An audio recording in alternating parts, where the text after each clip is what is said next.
بسم اللہ الرحمن الرحیم۔ السلام علیکم۔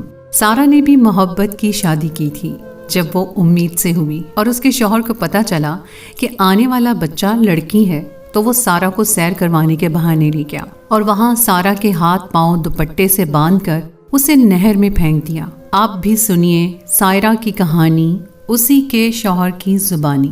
میرا نام خاور رشید ہے۔ میں پاکستان کے صوبہ پنجاب کے شہر چنیوٹ کے ایک دیہات سے تعلق رکھتا ہوں۔ میں اپنے گاؤں میں ہی نہیں بلکہ علاقے کے چند بڑے ذمہ داروں میں سے میں والدین کی اکلوتی اولاد تھا۔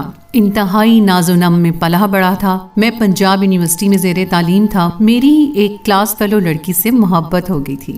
سارہ لاہور شہر سے تعلق رکھتی تھی۔ سارہ کے والد صاحب ملازمت کرتے تھے اور سارہ کے گھرانے کا شمار بھی بڑی کلاس میں ہوتا تھا۔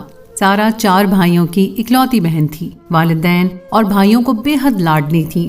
ان کے والدین بھی عمومی طور پر زمیندار تھے۔ پھر انہوں نے اپنا کاروبار شروع کیا اور اپنی انڈسٹری چلائی۔ سارہ بے حد خوبصورت اور انتہائی ذہین تھی۔ اسی وجہ سے آدھی سے زائد پنجاب یونیورسٹی کے لڑکے سارہ کے پیچھے پڑے ہوئے تھے، مگر سارہ نے کبھی کسی کو منہ نہیں لگایا تھا۔ میں بھی سارہ کا دیوانہ تھا۔ میں نے جیسے تیسے کر کے اپنی چکنی چپڑی باتوں سے سارہ کو نام نہاد محبت کے شیشے میں اتار لیا تھا۔ گویا بہت ساری تسلیوں، وعدوں اور قسموں کے بعد سارہ نے میری محبت کا یقین کیا تھا۔ جب سارہ کو میں نے پوری طرح محبت کے جال میں پھانس لیا اور مجھے یقین ہو گیا کہ اب سارہ میرے لیے کسی بھی حد تک جا سکتی ہے تو میں نے سارہ کو شادی کے لیے پرپوز کر دیا۔ مجھے یقین تھا سارہ مجھے ریجیکٹ نہیں کرے گی۔ ایسا ہی ہوا۔ سارہ نے میرے متعلق ہر بات کرنے کا وعدہ کرتے ہوئے میرا پرپوزل قبول کر لیا اور مناسب موقع کا انتظار کرنے لگی۔ مناسب موقع آنے تک میں سارہ کے ذہن اور دل میں اپنی محبت کا رنگ چڑھا رہا تھا، یہاں تک کہ سارہ میری خاطر انکار کی صورت میں اپنے گھر والوں کی مرضی کے خلاف جا کر کورٹ میرج کرنے پر بھی راضی ہو گئی۔ جب مناسب موقع آیا اور سارہ نے میرے متعلق گھر بات کی، سارہ کے والدین نے سختی سے منع کر دیا، بلکہ سارہ کے بھائیوں نے اس پر تعلیم حاصل کرنے تک کی پابندی لگا دی اور سارہ یونیورسٹی چھوڑ کر گھر بیٹھ گئی۔ سارہ نے موقع ملتے ہی اپنے ہمسایوں کے ذریعے مجھ سے رابطہ بحال کیا اور یوں میرے کہنے پر گھر سے فرار ہو کر مجھ سے شادی کر لی۔ مگر مجھ سے شادی کے بعد سارہ کے سر سے محبت کا بھوت جلد اتر گیا جب سارہ کو میرے والدین نے قبول کرنے سے انکار کر دیا۔ سارہ نے مجھے والدین کو چھوڑ کر الگ رہنے پر مجبور کرنا چاہا، مگر میں نے یہ کہتے ہوئے صاف انکار کر دیا کہ تم نے کسی خاطر والدین کو چھوڑا تو تمہیں کوئی بھی قبول کرنے کے لیے تیار نہیں۔ اگر میں بھی تمہاری طرح والدین کو چھوڑ دوں گا تو کل کو مجھے بھی میری اولاد کیا عزیز و اقارب بھی قبول کرنے کے لیے تیار نہیں ہوں گے۔ میری بات سن کر سارہ کی زبان پر تالا لگ گیا۔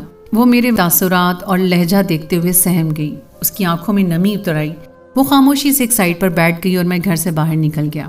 میرے والدین جو کہ سارہ کا رہن سہن جانتے تھے، اچھے خاندان سے آئی تھی مگر وہ سارہ کو بطور بہو تسلیم کرنے پر تیار نہیں تھے، لہٰذا انہوں نے مجھے اور سارہ کو فقط اس شرط پر گھر میں رکھنے کی اجازت دے دی کہ سارہ حویلی کے ملازمین کے بند کمروں میں سے ایک میں رہے گی اور میں بطور شوہر سارہ کے قریب بھی نہیں جاؤں گا۔ والدین کے فیصلے کے سامنے سوال کرنے کی میری تو کبھی جرت ہی نہیں تھی۔ البتہ سارہ نے بھی اور کوئی آپشن نہ ہونے کی وجہ سے میرے والدین کا فیصلہ قبول کر لیا اور یوں نکاح کے بعد تقریباً 3 ماہ تک ہم بطور میاں بیوی ایک دوسرے کے قریب نہ ہوئے تھے۔ ہاں البتہ باقی ملازمین کی طرح بطور ملازمہ گھر کے کام کاج کرتی تھی۔ میں بھی اس سے کوئی نہ کوئی ذاتی کام کروا لیتا۔ 3 ماہ بعد مجھے والدین سے اتنی اجازت ملی کہ اگر تم واقعی ہی نکاح کر چکے ہو تو اگر تم چاہو تو سارہ کے پاس کوارٹر میں جا کر رہ سکتے ہو، البتہ تم ضد کرو یا جو بھی ہو، ہم کبھی سارہ کو حویلی کے اندر داخل ہونے نہیں دیں گے، نہ ہی کبھی دل سے اسے بطور بہو تسلیم کریں گے۔ والدین کی طرف سے ملنے والی اس کی اجازت کے بعد میں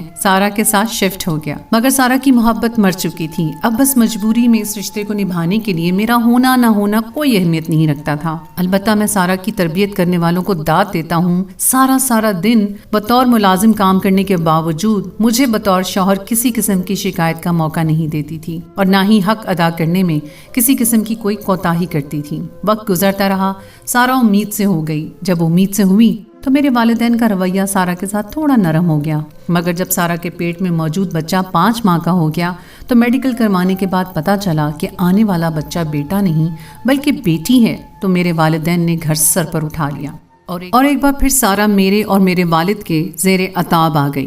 میرے والدین نے ضد کرنا شروع کر دی کہ سارہ کو طلاق دے کر حویلی سے نکالو، کسی بھی طرح سارہ کے پیٹ میں موجود اس بچے کو اس دنیا میں آنے سے پہلے اس دنیا میں نہیں آنا چاہیے۔ میں نے ہمت کر کے والدہ کو سمجھانا چاہا